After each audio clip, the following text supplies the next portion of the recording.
தொடர்ந்து மூன்றாவது முறையாக பிரதமர் பதவியேற்றார் மோடி.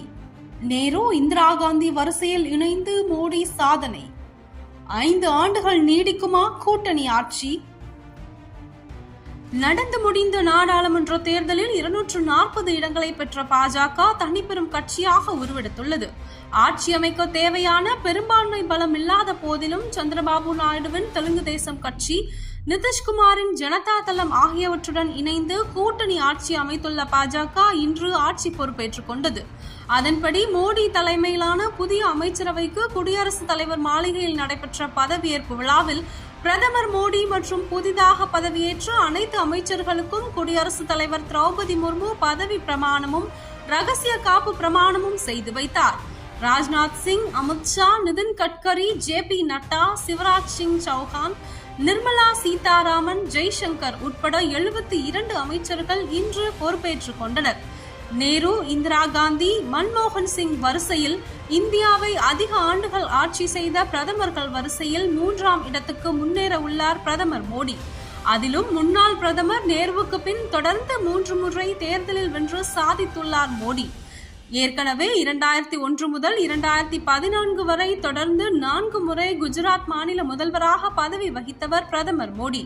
முன்னாள் பிரதமர் நேரு 16 ஆண்டுகள் 286 நாட்கள் பிரதமர் பதவியில் நீடித்து இன்று வரை முதலிடத்திலும், முன்னாள் பிரதமர் இந்திரா காந்தி 15 ஆண்டுகள் 350 நாட்கள் பிரதமர் பதவியில் நீடித்து 2ஆம் இடத்திலும், முன்னாள் பிரதமர் மன்மோகன் சிங் 10 ஆண்டுகள் 4 நாட்கள் பிரதமர் பதவியில் நீடித்து 3ஆம் இடத்திலும் உள்ளனர். தற்போதைய பிரதமர் மோடி 9 ஆண்டுகள் 359 நாட்கள் பிரதமர் பதவியில் நீடித்து 4ஆம் இடத்தில் உள்ளார். 5 ஆண்டுகள் மீண்டும் பிரதமர் பதவியில் மோடி நீடித்தால் மன்மோகன் சிங்கை பின்னுக்கு தள்ளி 3ஆம் இடம் பிடிப்பார்.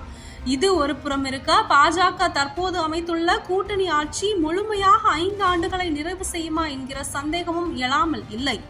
அவ்வப்போது கூட்டணி மாறும் நிதிஷ்குமாரும், ஏற்கனவே மோடியுடன் மனக்கசப்புடைய சந்திரபாபு நாயுடுவும் முழுமையாக 5 ஆண்டுகள் பாஜகவிற்கு ஆதரவு தருவார்களா என்பது சந்தேகமே.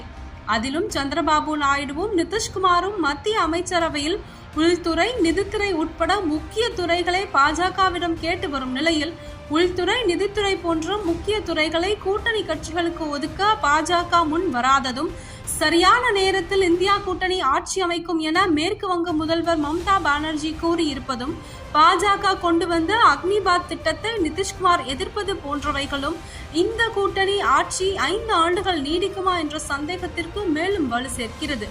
மேலும் அஜித் பவாரின் தேசியவாத காங்கிரஸ் கட்சி பிரபுல் பட்டேலுக்கு கேபினெட் அமைச்சர் தான் வேண்டும், இணையமைச்சர் பதவி வேண்டாம் என்று அமைச்சர் பதவியை தேசியவாத காங்கிரஸ் கட்சி ஏற்க மறுத்துவிட்டது.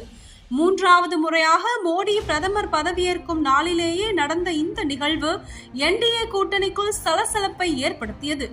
ஏற்கனவே 300 இடங்களுக்கு மேல் பெற்று மீண்டும் தனிப்பெரும்பான்மையுடன் ஆட்சி அமைக்கலாம் என்று நினைத்திருந்த பாஜகவிற்கு தேர்தலில் 240 இடங்களே கிடைத்த நிலையில், கடந்த 2014 மற்றும் 19ஆம் ஆட்சி காலங்களைப் போல் சுயமாக எந்த முடிவையும் எடுக்க முடியாத நிலையில் உள்ளது பாஜக.